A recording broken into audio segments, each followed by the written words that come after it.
Hey everybody, Ryan here. Welcome to this video on the basics of dental x-rays.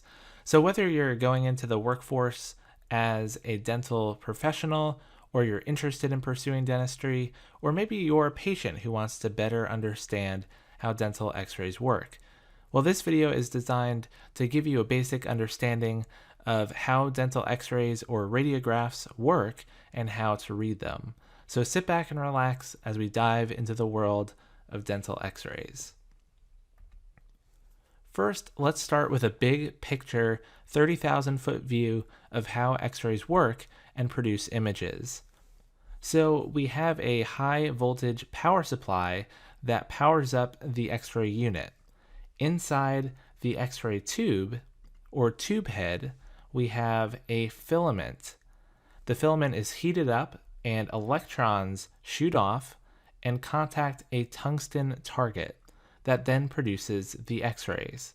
So essentially we have electricity, which turns to heat, which turns into electrons, which turns into x-rays. Now x-rays are high frequency, high energy waves. They're between ultraviolet radiation and gamma rays on the electromagnetic spectrum. And it's helpful to think of x-rays as similar in some respect to visible light, in that they're packaged into these particles called photons.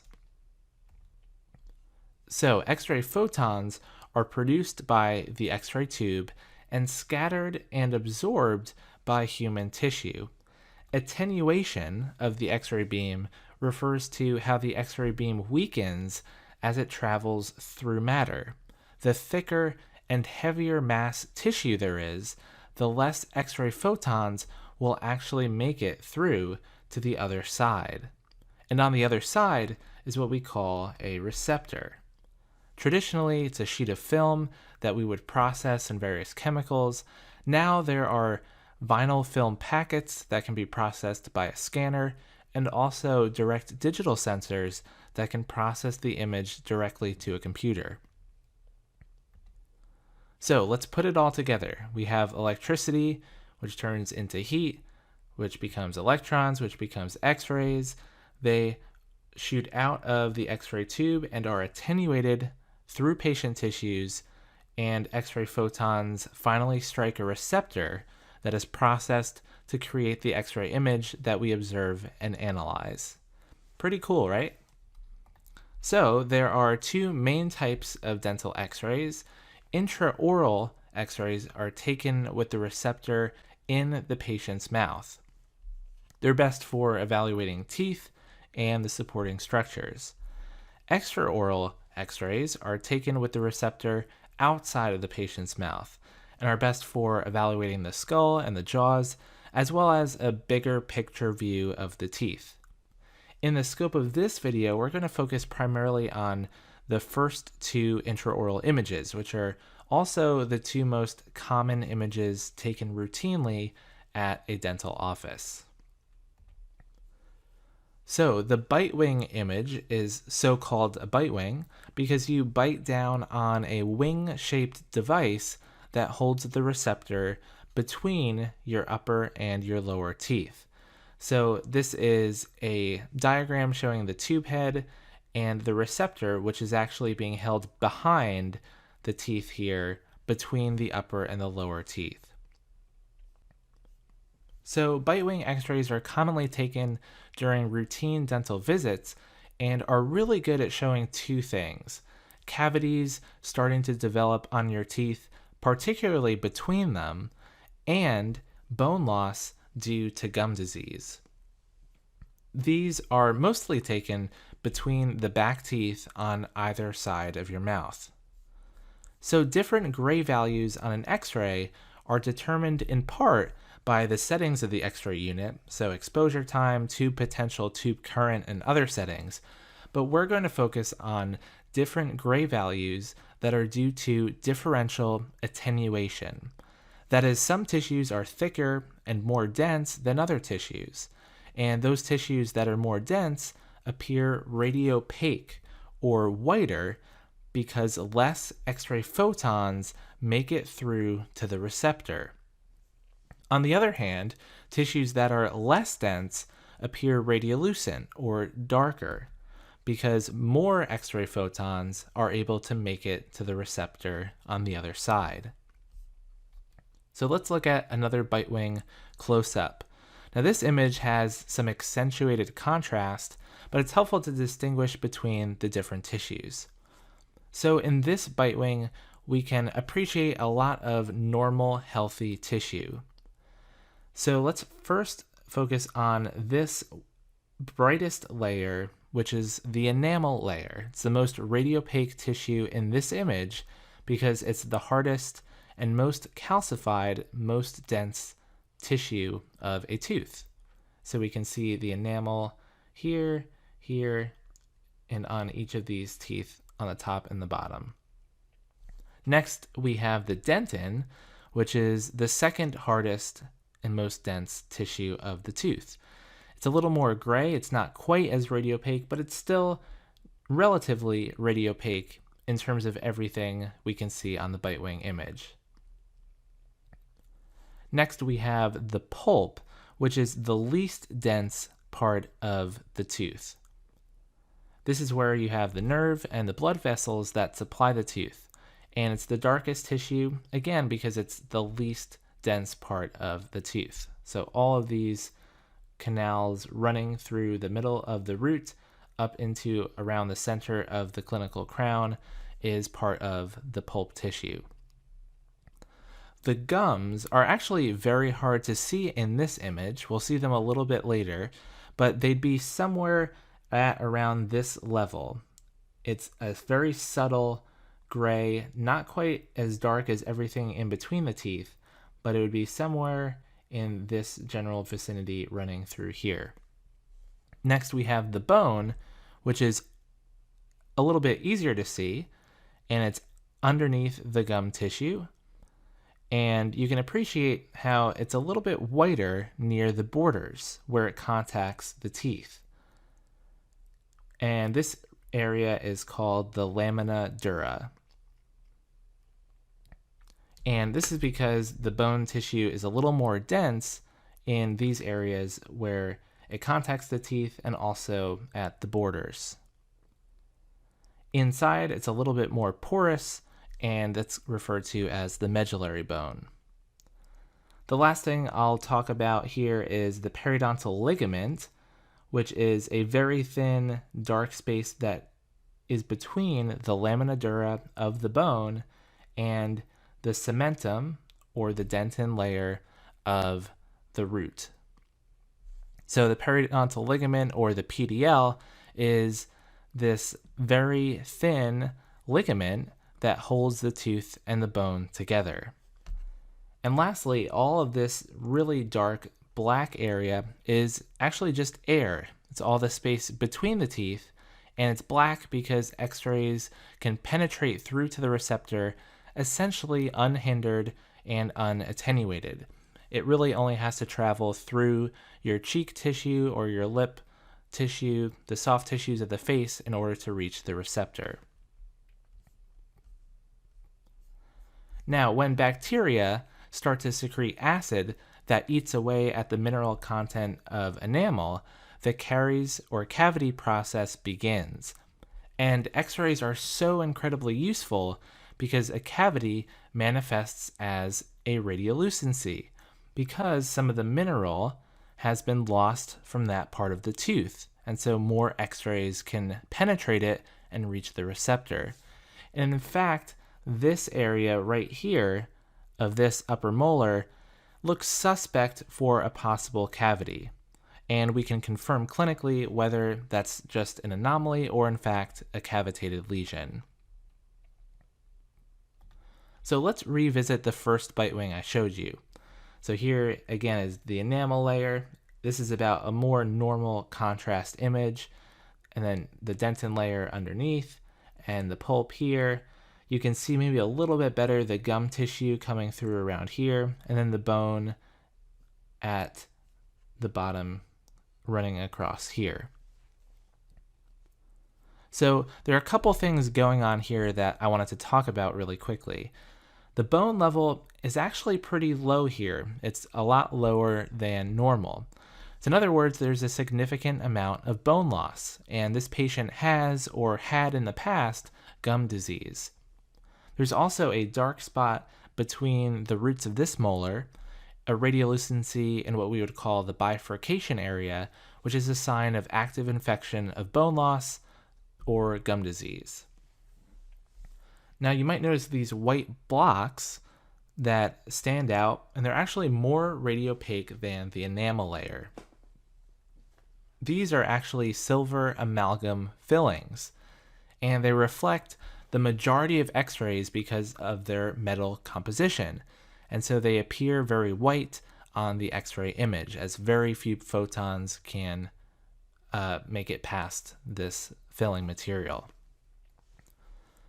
This amount of darkness at the border of the enamel and the root surface is actually normal, and we call it cervical burnout. It's not representative of cavities, but it's more representative of a concavity of the tooth that's natural anatomy.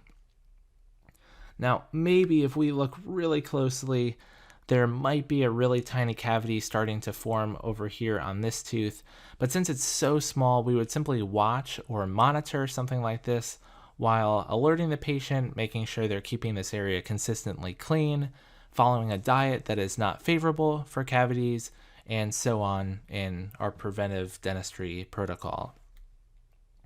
All right, so that's enough about bite wings. Let's talk about the periapical. It's called a Periapical X-ray because it captures the area around, which is what peri translates to, around the tip of the root of the tooth, which is also called the apex. So that's how it gets its name. The X-ray tube is oriented a little bit more angularly, and the receptor is placed in order to capture the roots of the teeth. You can take these X-rays in for the front teeth or for the back teeth. They're typically taken vertically in the anterior region, and the film packet or digital receptor is oriented horizontally in the posterior region. Periapical X-rays are also commonly taken during routine dental visits and are used to diagnose an abscess or maybe a cyst, which can occur around the roots of the teeth, and also any pathology or disease in the surrounding bone. However, they can also show cavities and bone loss, just as we saw in the bite wings, with potentially a little less accuracy. So here we see a posterior X-ray, a posterior periapical X-ray, and the important thing with these is to be able to capture the full anatomy of the roots of the teeth. You should be able to see the entire root and the apex of each of these roots. And so we could see the same thing in this image as well. So again, here you can see the enamel layer. You can see some more silver amalgam fillings in all of these teeth, the dentin layer, the pulp, the gum tissue, and the bone. And here is actually one of the maxillary sinuses above the roots of the teeth.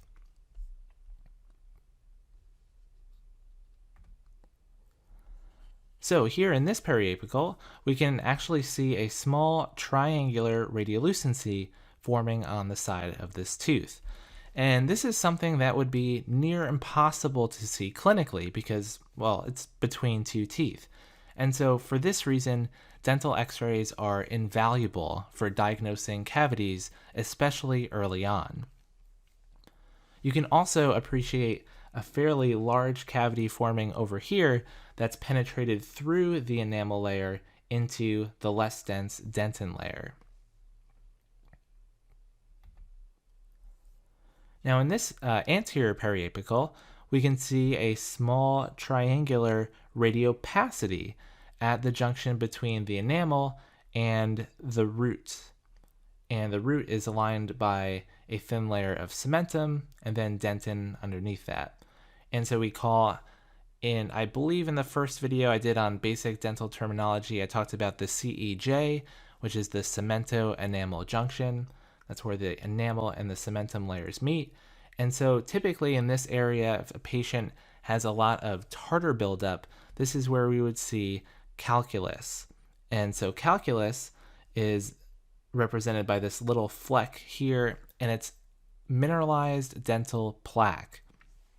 And so the reason why it's showing up as a radiopacity is because it's got some mineral contents in it. And so it attenuates some X-rays and shows up a little bit radiopaque. So that patient would be in need of a deep cleaning.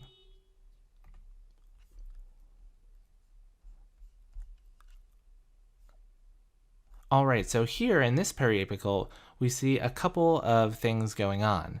We see two extremely radiopaque structures here, and these are actually crowns. They're porcelain fused to metal crowns, or PFM crowns, where this extremely radiopaque area is the metal substructure, and the little bit less radiopaque area above that is the ceramic outer layer that we can see. And here we see a really big cavity that's invaded way into the enamel, into the dentin, all the way through to the pulp. And it caused infection in the bone, manifesting as this radiolucency. Now, if you put a routine collection of bite wings and periapicals together, you get a full mouth series. And the full mouth series collectively captures every tooth, every root, and every contact point between each tooth. All right, so we have a couple other X-rays I'll just briefly mention. We have the Occlusal X-Ray, where the X-ray beam comes from either above or below the teeth, and it's good to look for tooth or bone fractures from trauma, eruption patterns, and other things.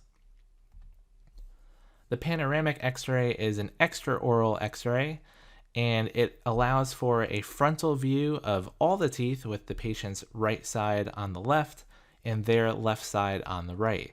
It's great for looking at jaw pathology, developing and missing teeth, evaluating wisdom teeth, and many other big picture things that intraoral radiographs just cannot capture.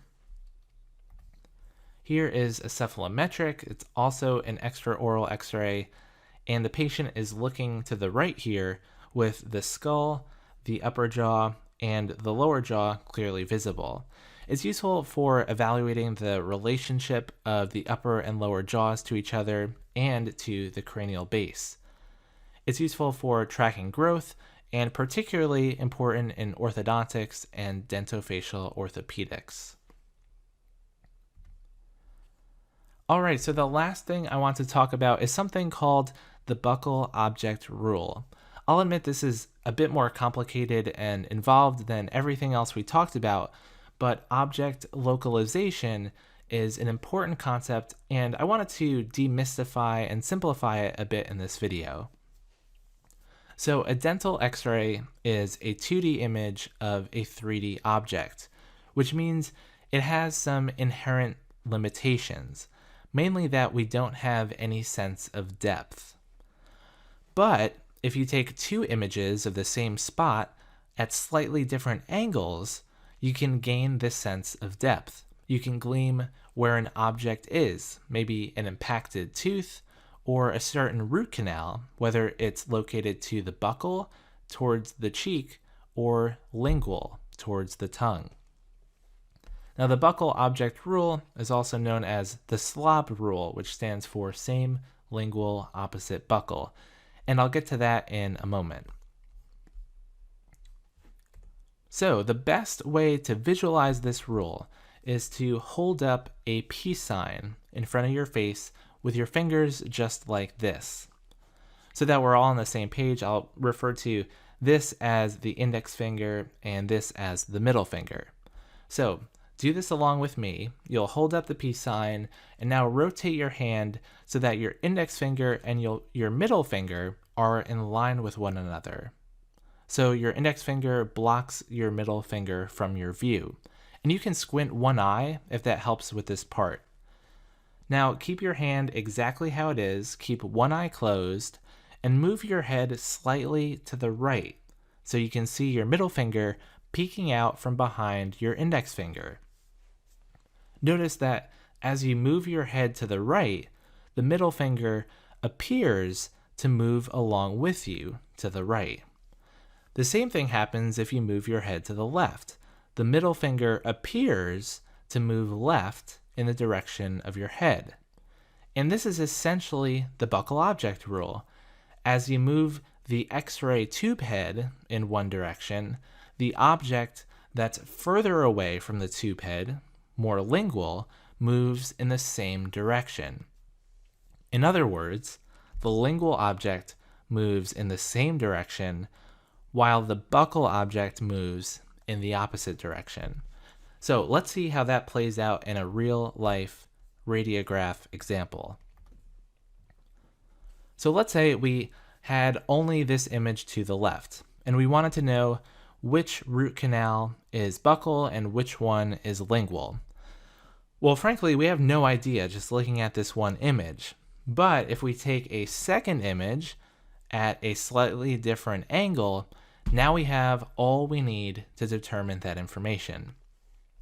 So the left image is a canine premolar periapical. The right image is a lateral incisor canine image. So all we really have to do is determine which direction we moved the tube head from this image to this image. So let's convert this to a diagram to help. So this is another way to visualize essentially what we were just looking at. The two canals are right up against each other in the left image, and then we move the tube head a little bit, change the angle so we could see both root canals clearly separated. So the first thing we need to do is determine which direction the tube head moved. So this is the patient's right side, so we can imagine the tube head would be somewhere over here for this left image, and then somewhere over here for the right image. So from here to here, the tube head moved to the right. So once we figure that out, hold up your peace sign, put the two fingers in line with each other. Your index finger now represents the buccal root canal that's closer to you, the tube head, and your middle finger represents the lingual root canal. Then move your head to the right, just like the tube head did between the two images. Which finger do you see to the left, and which one do you see to the right? The left one will be this blue arrow one, the right one will be this red arrow one. So the blue arrow points to the finger that was in the front, or the buccal canal, and the red arrow points to the finger that was behind, or the lingual canal. And another way to say it is that the red arrow root canal moved in the same direction as the tube head to the right, so same lingual, opposite buccal. And that's the buccal object rule in a nutshell. And you can do this in any direction. If you move the tube head left or right, even up or down, you can do the same thing, just holding the peace sign horizontally instead of vertically. So hopefully that demystifies a seemingly complex idea in dental radiology, but it's used all the time and is certainly super useful when used clinically. So thanks so much for watching, everyone. That's it for this video. I hope you learned something about dental x-rays, how they work, and how you read them. If you're interested in supporting my channel, please check out my Patreon page. A huge thank you to Michael Raja, Eins Lau, David Jaden, and all of my patrons for all their support. You can unlock extras like access to my video slides to take notes on, and practice questions for board exams in dentistry. So go check that out if you're interested. The link will be in the description. Thanks again for watching, everyone. I'll see you all in the next video.